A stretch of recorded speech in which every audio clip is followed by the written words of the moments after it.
Bonjour à tous, aujourd'hui on va s'intéresser à l'analyse technique de 3 titres qui ont fortement chuté ces derniers mois, à savoir Renault, Fnac Darty et Maisons du Monde. Alors on va commencer par un petit rappel, point important, les informations présentées dans cette vidéo ne constituent aucunement des conseils en investissement, celles-ci ont un but purement éducatif. Alors on va commencer avec le titre Renault.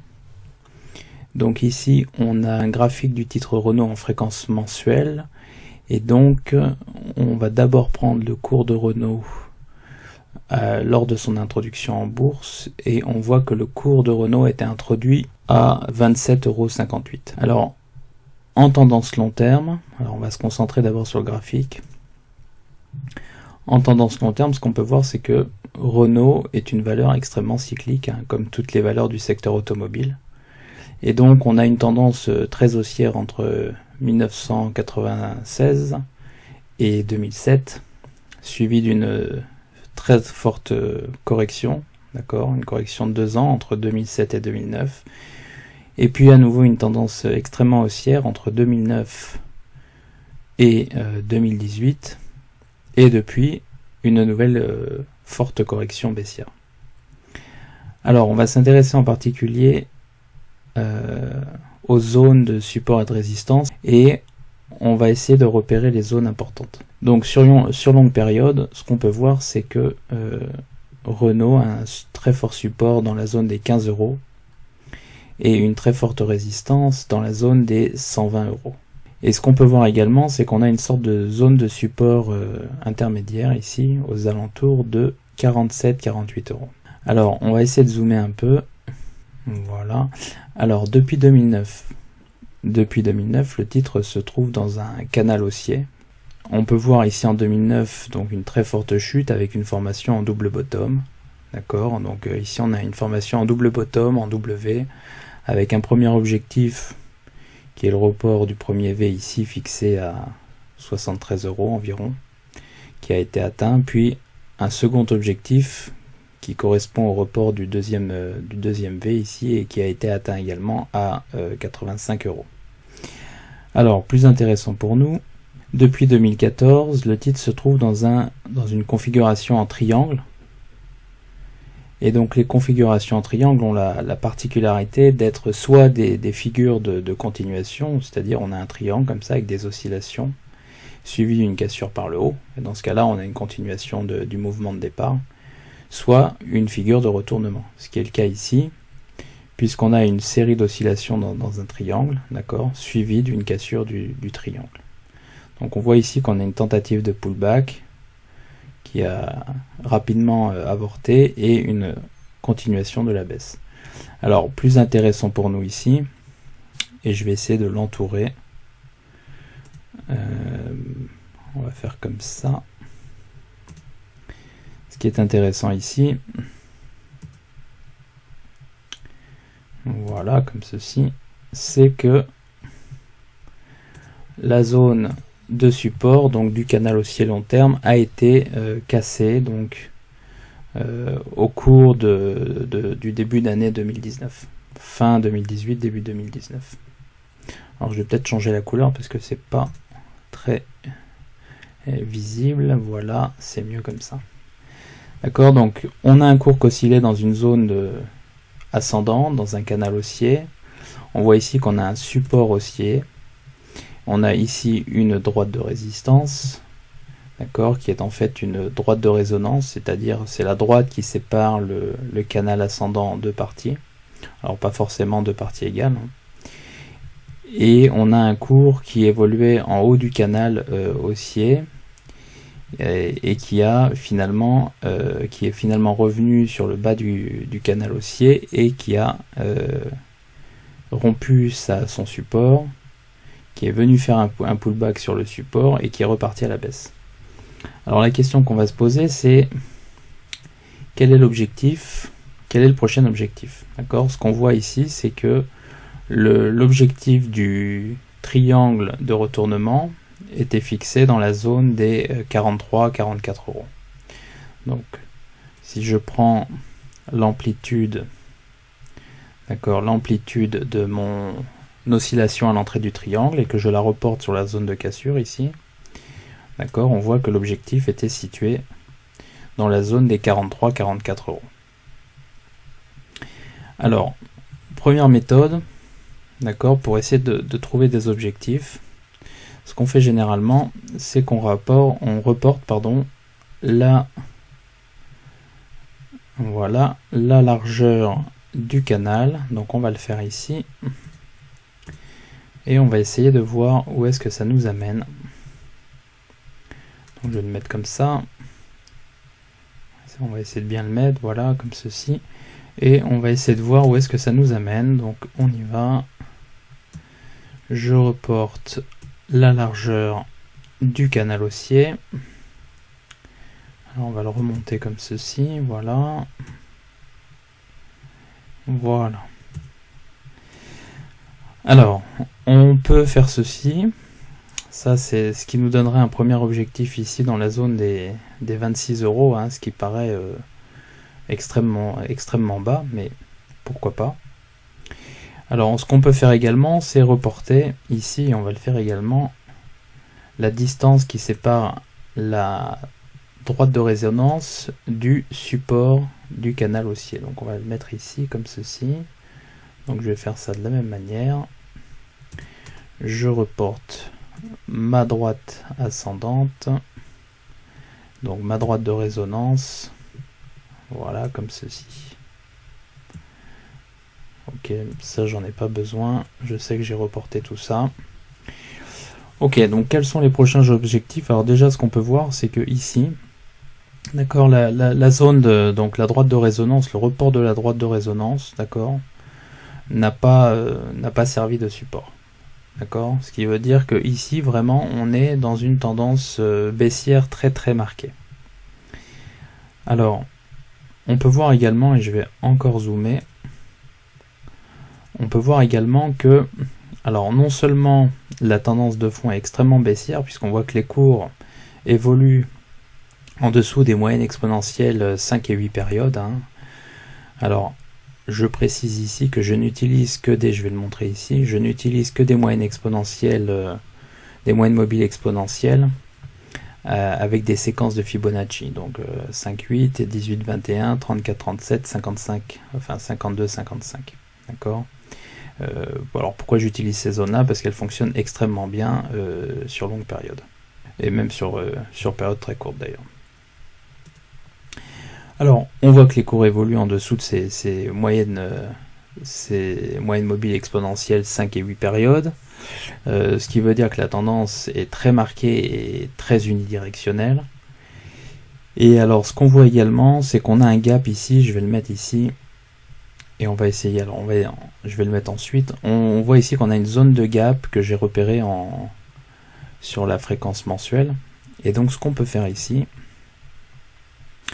c'est reporter, donc voilà, reporter la distance entre le dernier point haut et la zone de gap et essayer de voir où est-ce que cette zone de gap peut nous emmener. Donc on va le faire comme ça, voilà. Voilà, je vais faire comme ceci. Ok. Alors pourquoi je fais ça? Parce que comme vous le savez peut-être, on a des gaps de rupture, des gaps de continuation et des gaps de terminaison. Ici, potentiellement, on a affaire à un gap de continuation.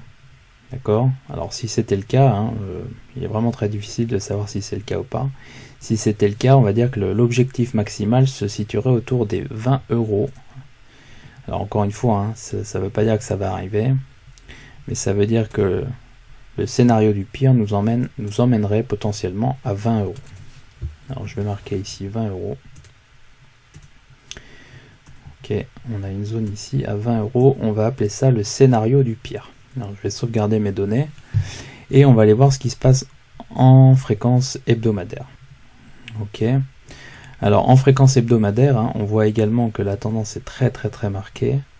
Et alors on va se servir, et je vais le faire tout de suite, d'un indicateur qui est le RSI. Je vais revenir en fréquence mensuelle. On va regarder un peu ce qui se passe au niveau du RSI. Donc RSI 14 périodes en ce qui me concerne.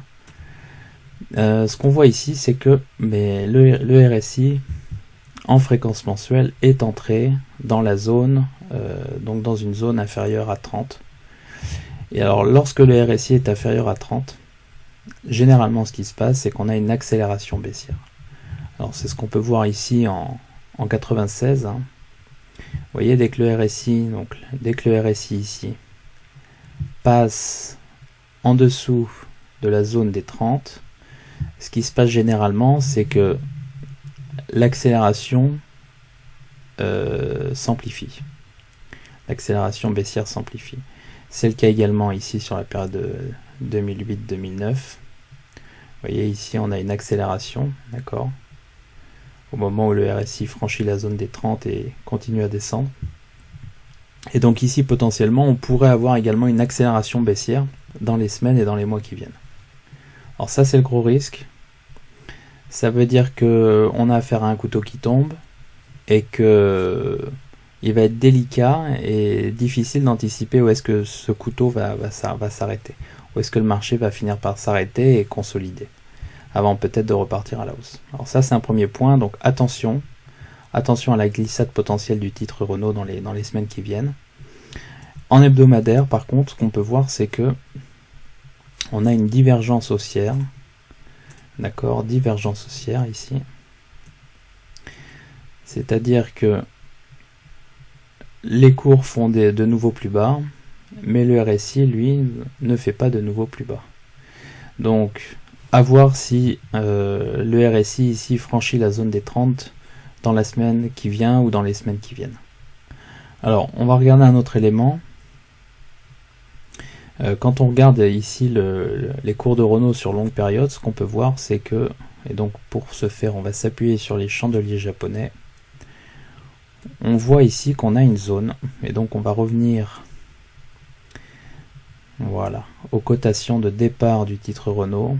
On voit ici qu'on a un chandelier qui est un Marubozu. Et sur les Marubozu, ou Marubozu, hein, ça dépend comment on prononce ça, sur les Marubozu, généralement ce qui se passe, c'est que le milieu du corps du chandelier devient une zone de support. D'accord? Alors, je vais mettre ça en vert. Je mets ça en vert. Et on voit ici que, vous voyez, on a un Marubozu, les cours montent, retombent, et cette zone devient une zone de support. Support une fois, je reviens, je redescends, alors ça peut casser un petit peu, hein. Sur 2 ou 3 chandeliers, vous voyez, on a des structures de retournement, ça revient. Donc support une fois, support 2 fois, quasiment support 3 fois, support 4 fois, support 5 fois, support 6 fois, et ça repart. Chute de 2009, alors là on n'a pas de support, ça casse directement. Ensuite, le support devient une résistance ici, puis redevient un support, ça casse, résistance, et puis on repart. Alors, ce qu'on pourrait imaginer ici, c'est que cette zone, donc située à environ 36 €, serve à nouveau de zone de support. Alors ça ne veut pas dire que les cours vont forcément rebondir sur 36,08 ou 36 € pile, hein, mais ça veut dire que potentiellement on pourrait venir enfoncer cette zone avant un rebond dans cette zone, donc à horizon, ça pourrait être à horizon 1 mois, à horizon 2 mois, d'accord? Et alors ce qu'on peut voir également, ce que j'avais repéré un peu avant de faire la vidéo, c'est que ici également on a un magnifique marteau, et généralement les marteaux servent également de zone de support à long terme, d'accord? Alors ce qui est intéressant sur les marteaux, c'est qu'on a potentiellement une zone de support ici en bas qui est marquée par le point bas du marteau, et éventuellement par la mèche ici qui pourrait être également une zone intéressante. Donc je vais le délimiter comme ceci, voilà. Donc vous voyez, potentiellement ici on a une zone avec de nombreux supports qui arrivent, et donc on peut tout à fait imaginer le cours de Renault, que le cours de Renault puisse se maintenir dans cette zone. Alors bien entendu, si je ne sauvegarde pas, je ne garde pas mes zones. Donc on va le faire ici, on va le refaire. Alors ce qu'on peut remarquer ici, donc je reprends le point médian de mon Marubozu. et je vais prendre le point bas ici de mon marteau. Et ça, c'est ma zone, et je vais la délimiter par un rectangle. On y va. Comme ceci. On va le faire comme ça, et je vais l'écarter, donc on y va en vert. Voilà. Et voilà. Alors, je vais faire comme ceci. Là, on a les prix, ok. Et là, je vais l'emmener, donc on va mettre 300. Voilà. Comme ceci. Ok, donc potentiellement ici, alors je vais l'écarter un peu. On va mettre 500. Voilà. Potentiellement ici, je vais avoir une très forte zone de support dans cette zone. Donc une zone comprise entre 36 € et 26 €. Avec un scénario du pire, on l'a vu. Alors apparemment, ça s'est effacé, mais je vais le remettre. Avec un scénario du pire qui se trouverait aux alentours des 20 €. Donc on va le mettre comme ça en rouge. Voilà. Et je vais le reporter ici sur mon gap, potentiellement mon gap de continuation, comme ceci, avec un scénario du pire aux alentours de 20 €. Voilà. Alors je vais réécrire ici 20 €. Donc on gardera en mémoire ici pour le titre Renault les scénarios potentiels suivants. Premier scénario, le titre vient entre dans cette zone aux alentours de 36 € et rebondit. Premier scénario. Deuxième scénario, le titre rentre dans cette zone des 36 € et vient osciller dans cette zone en vert, d'accord, donc vient osciller dans la zone entre 36 et 26 €, en gardant à l'esprit qu'on a un support majeur ici matérialisé en noir dans la zone des 30 €, d'accord. On garde à l'esprit également qu'on a un RSI qui a franchi la zone des 30 et donc qui est en dessous des 30, et donc généralement quand on est en dessous des 30, on a une accélération baissière. Donc on peut tout à fait assister à une accélération baissière dans les semaines qui viennent du titre Renault. Pour autant, toute entrée du titre dans cette zone, 36 €, 26 €, potentiellement pourrait voir l'apparition ou le retour d'acheteurs sur le titre. Dernier point, scénario du pire, objectif 20 €. Voilà. Ça c'est pour Renault. Alors je sauvegarde mon graphe et je vais maintenant passer à la valeur suivante, à savoir Fnac Darty. On y va. Donc Fnac Darty. Alors on va regarder le graphique en fréquence mensuelle. Ici on voit que Fnac Darty a été introduit en bourse, donc cours d'ouverture en 2013 à 20,03 €, que le cours est passé de 20 € à 100 €, donc une multiplication par 5 du cours de bourse de Fnac Darty, et que depuis le cours a plutôt du mal, avec une formation ici qui semble être une formation en épaule, tête et épaule. On aurait potentiellement une formation en épaule, tête, épaule, avec deux objectifs. Un premier objectif ici aux alentours de 37 € et un second objectif ici aux alentours de 20 €. Alors comment je détermine ces objectifs? C'est très simple. Je prends la hauteur de ma première épaule, donc je vais partir d'ici. Alors généralement ce que je fais avec les chandeliers, c'est que alors il y a deux possibilités. Soit on utilise la hauteur de l'épaule en entier, donc c'est-à-dire qu'on utilise le point haut d'une mèche jusqu'à la ligne de cou, matérialisée ici en noir, et on reporte cette hauteur sur la zone de cassure. Donc ici ça va être là, la zone de cassure est ici, mais je la décale ici pour qu'on puisse voir. Deuxième possibilité, donc ça c'est le premier objectif. Premier objectif, je vais le noter ici. Objectif sur Fnac Darty, 36,65 €. On va mettre 37 €. On va arrondir à 37 €. Voilà, 37 € Fnac Darty. Ok. Deuxième objectif, d'accord, c'est de reporter la deuxième épaule qui est un peu plus haute. Donc encore une fois, je prends, donc moi généralement je n'utilise pas les mèches, d'accord, j'ai des objectifs conservateurs, on va dire. Donc je reporte ici mon épaule, d'accord, et ça me donne le deuxième objectif sur Fnac Darty, à savoir ici 20,50 €, environ 20,50 € on va mettre. Alors bien sûr ça reste de l'analyse technique, hein. 20,50 €, c'est-à-dire que la précision n'est pas absolue, c'est une idée, d'accord. C'est un report d'oscillation, et donc ça peut être 20,70 €, 20,30 €, c'est pas forcément extrêmement précis, mais on peut dire aux environs de 20,50 €. Alors on aura un troisième objectif potentiellement ici, mais qu'on ne verra même pas dans le graphe, d'accord, et qui pour l'instant n'a pas lieu d'être. On surveillera deux zones en particulier, matérialisées par les chandeliers japonais. On a une première zone ici.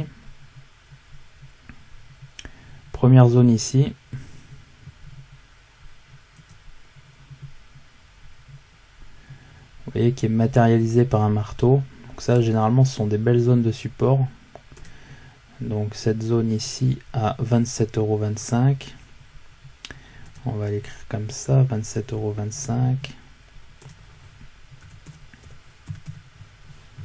€. Ok, on va mettre ça en bleu, comme ceci, ok. Et on a potentiellement un autre point qui est important ici, et ça va être dans la détermination de ce qui va se passer dans les semaines qui viennent. C'est ce point ici. On a un marteau ici qui pour l'instant sert de zone de support. Alors je vais le matérialiser en rose comme ceci,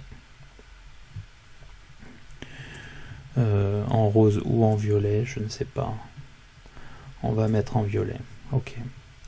Donc cette zone de support est extrêmement importante, puisque si on venait à casser cette zone de support en clôture, d'accord, donc en clôture mensuelle, hein, puisqu'on est en fréquence mensuelle ici, si on venait à casser cette zone de support en clôture mensuelle, et que sur le mois de février ou sur le mois de mars, c'est-à-dire sur une zone de 3 chandeliers japonais, on ne parvenait pas à revenir au-dessus de cette zone, alors on devrait aller chercher l'objectif à 37 €.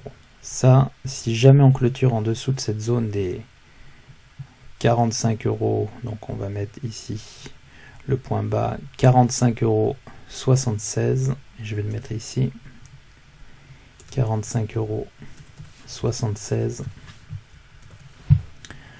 Alors, il paraît compliqué, d'accord, de ne pas descendre plus bas. Voilà. Donc attention, si rupture des 45,76 €, la direction ce sera vers le bas, vers le sud, pour aller chercher un objectif de 37 € dans un premier temps. D'accord, 37 €, je vais le mettre comme ça. 37 € dans un premier temps, après il faudrait voir ce qui va se passer. Puis potentiellement 27,25 € et éventuellement en dernier lieu 20,50 €. Mais on n'est pas du tout encore dans ce scénario. Autre possibilité, hein, c'est que le cours ne franchisse pas cette zone des 45,76 € et se reprenne et reparte de l'avant. Ça c'est un scénario qui est également tout à fait possible. Voilà, alors je vais sauvegarder Fnac Darty comme ceci et on va passer à la troisième analyse qui porte cette fois-ci sur Maison du Monde. Alors Maison du Monde, un titre que j'affectionne tout particulièrement, d'accord, mais qui est plutôt mal engagé, et on va regarder un peu le graphique de Maison du Monde maintenant. Donc on va commencer, alors je vais écarter un petit peu le graphique, on va commencer en fréquence mensuelle comme toujours. Alors Maison du Monde a été introduit en bourse et entré en bourse avec un prix d'ouverture, un cours d'ouverture à 18,03 €. Hein, donc on voit déjà qu'on est on est à peu près 33% quasiment en dessous de l'introduction en bourse, hein, ce qui est quand même assez important.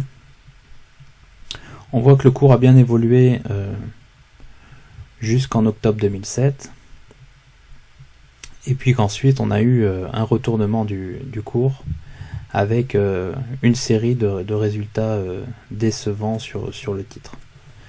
D'accord, donc la série de résultats décevants est marquée par une succession de gaps baissiers matérialisés en rouge. Donc un gap baissier, un deuxième, un troisième, un quatrième, un cinquième.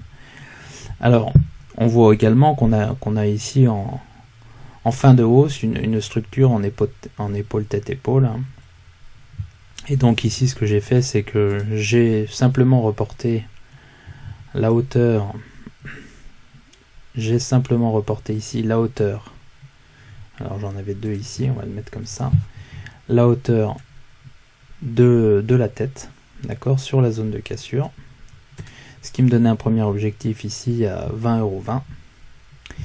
Et puis le cours a fini par rebondir sur cette zone, hein, vous voyez, alors pas forcément alors une première fois sur la zone, et puis après on est passé à travers cette zone, puis on est remonté, puis on est reparti, etc. Alors on voit également ici qu'on a une structure en chandelier japonais, 3 chandeliers. Donc on a une reprise haussière après un mouvement baissier, reprise haussière avec une formation en étoile du soir. Alors formation en étoile du soir avec un énorme Marubozu rouge, et un point ici de résistance qui a ramené le titre vers le bas. Alors on avait un objectif ici intermédiaire, donc marqué par l'oscillation sur la structure à 3 chandeliers en étoile du soir, et un objectif ici à 11,67 € qui a été atteint il y a quelques jours. Alors la question qu'on se pose et qu'on va se poser, et que tout investisseur peut se poser, c'est où est-ce que Maisons du Monde peut se reprendre. Ce qu'on peut voir déjà, c'est que le titre se trouve dans un biseau descendant. Donc on a un biseau descendant, et je vais zoomer sur ce biseau. On a un biseau descendant, comme ceci, voilà. Biseau descendant. Alors le titre évolue sous ses moyennes mobiles exponentielles. Ça c'est plutôt baissier.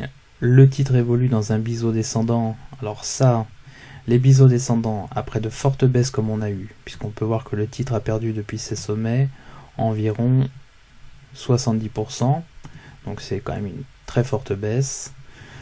Et le titre évolue donc dans un biseau descendant. Alors ce qui se passe généralement dans les biseaux descendants, qui sont généralement des structures de retournement à la hausse, ce qui se passe généralement dans ces structures-là, c'est qu'on a une fausse cassure par le bas. Alors ça ne veut pas dire qu'on va avoir une fausse cassure par le bas sur Maisons du Monde, mais ça veut dire que potentiellement, on pourra avoir une mauvaise surprise dans les semaines qui viennent, une cassure par le bas et une reprise haussière.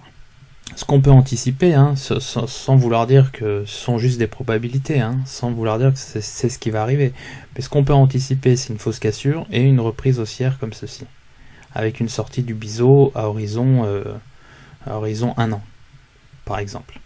Si je regarde un peu plus en détail, et là on va regarder un peu le RSI, ce qu'on voit ici, c'est qu'on retrouve cette structure en biseau, d'accord. Et ce qu'on voit également, c'est qu'on a une divergence haussière sur le RSI. Entre août 2018 et janvier 2020, donc environ sur 6 mois, 5-6 mois, ça commence à être conséquent, d'accord. Et donc ce qui pourrait se passer, c'est que effectivement on ait une cassure ici du biseau descendant, cassure par le bas sur le biseau descendant, et que pour autant le RSI se maintienne à l'intérieur de son biseau. Dans ce cas-là, on aura un premier indice que potentiellement la cassure est une fausse cassure. Alors, en cas de fausse cassure, qu'est-ce qu'on peut espérer? Qu'est-ce qu'on peut attendre plutôt? En cas de fausse cassure, on voit ici qu'à très court terme, on se trouve dans une figure d'élargissement. Une figure d'élargissement comme ceci, et donc on pourrait avoir une baisse de prix correspondant à la dernière amplitude de cette figure ici. Alors je vais zoomer ici en daily, voilà, en journalier, donc Ici, vous voyez, on a une oscillation sur les titres. Alors généralement, les figures d'élargissement comme ceci, l'objectif sur ces figures-là se calcule de la manière suivante. On reporte simplement la dernière oscillation sur la zone de cassure. Alors pour l'instant, on n'a pas de zone de cassure, donc il est compliqué de dire où est-ce qu'on va aller. Mais on peut partir dans un sens comme dans l'autre. Ici, on aurait une oscillation comme ceci vers le haut. Et donc, la sortie par le haut se ferait dans cette direction-là, à peu près comme ceci. Voilà. Donc, si je reviens ici, voilà, on les voit ici. Je vais les sauvegarder. Donc, deux possibilités. Prochainement, hein, on devrait le savoir très prochainement. Soit le titre casse à la baisse sa figure d'élargissement. Et dans ce cas-là, l'objectif se situe à peu près à 10 €. Alors, ça paraît complètement fou sur Maison du Monde, hein, mais c'est une réalité qui est tout à fait possible. 10 € à la baisse. Soit le titre repart de l'avant et casse sa figure d'élargissement par le haut, et dans ce cas-là, l'objectif se situe aux alentours de 15 €. Alors 15 €, on va le mettre ici. 15 €. Ok. 15 €, je vais sauvegarder. Alors, on gardera à l'esprit les choses suivantes. Premièrement, impossible de savoir de quel côté de cette structure d'élargissement le titre va sortir. Le titre peut aussi bien aller toucher les 10 € que les 15 €. Ça, c'est une première chose. Deuxième chose, le titre se trouve en phase extrêmement baissière, d'accord, puisque on est dans une baisse quasi constante depuis 2017. Donc octobre 2017, ça c'était le point haut, octobre 2017, 2018, 2019, ça fait 2 ans et demi quasiment que le titre se trouve dans une tendance baissière. Alors, le titre a effectivement perdu pas mal de sa valeur et se trouve quand même dans un biseau descendant qui pourrait matérialiser, et je dis bien qui pourrait, hein, ça ne veut pas dire qu'il va, mais qui pourrait matérialiser un retournement de la tendance. D'accord, mais bien entendu, ce retournement, comme on peut le voir ici dans ce que j'ai tracé en bleu, pourrait prendre pas mal de temps. Et donc on pourrait très bien anticiper une fausse cassure par le bas, une reprise haussière au sein du biseau descendant, puis une consolidation, une sortie du biseau, et puis un retour pour tester le biseau un peu plus bas aux alentours de 11 € par exemple, avant une reprise haussière de plus long terme. D'accord, donc c'est vraiment, quand on est dans ce genre de figure, hein, on a vraiment affaire à des structures qui peuvent prendre du temps. On peut avoir une réaction haussière ou baissière, enfin plutôt haussière dans ce cas-là, extrêmement forte sur quelques jours, ça c'est possible, avec des contre-mouvements et également de très forte amplitude. D'accord ? On gardera à l'esprit également, et j'en ai parlé, et je terminerai là-dessus, qu'effectivement, on a une divergence sur le RSI, donc sur le RSI 14 périodes, une belle divergence haussière, et qui pourrait signaler la fin prochaine, sans pouvoir savoir quand ça aura lieu, mais la fin prochaine, à horizon de quelques semaines, quelques mois, de la tendance baissière sur le titre Maison du Monde. Voilà, j'espère que cette vidéo vous a plu. Si vous êtes intéressé par l'analyse technique, n'hésitez pas à m'envoyer vos commentaires ou vos questions. Je rappelle que ceci n'est pas un conseil d'investissement, où je ne recommande ni le titre Renault, ni le titre Fnac Darty, ni le titre Maison du Monde, et je ne dis pas qu'il faut vendre forcément ces titres. D'accord ? Le but de cette vidéo est un but purement éducatif, dans lequel je partage mes connaissances en analyse technique. Voilà, si vous avez aimé cette vidéo, n'hésitez pas à mettre un pouce bleu, d'accord, et à vous abonner à la chaîne éventuellement. Et je vous dis à très bientôt pour une nouvelle vidéo. Merci.